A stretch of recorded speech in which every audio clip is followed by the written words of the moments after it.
T20 world cup final में पहले की निस्बत बारिश की मुदाखलत के इम्कानात कम हो गए हैं। क्रिकेट की तनहा रंग बदलते मौसमियाती हालात ने एक बार फिर करवट ले ली है। पहले 95% बारिश की पेशगोई करने वाले ऑस्ट्रेलियाई महकमा मौसमियात ने अब शाम 4, 7 और 9 बजे बारिश का इम्कान जाहिर कर दिया। ऑस्ट्रेलियाई महकमा मौसमियात ने पहले दिल दहलाया, फाइनल वाले दिन मूसलाधार बारिश का बताया, रिजर्व डे भी जाया हो जाने की पेशगोई कर दी। अब सारे इम्कानात उनके दावों की कलई खोलने लगे हैं। बिन बुलाए मेहमान की मुदाखलत के इम्कानात हर गुजरते घंटे के साथ घटने लगे हैं।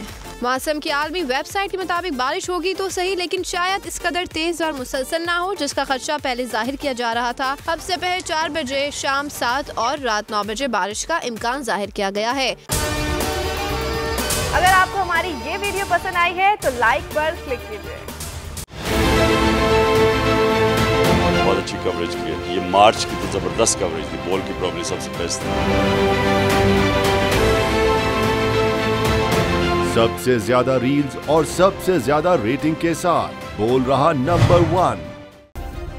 सब्सक्राइब करें और बेल दबाएं ताकि कोई खबर रह न जाए।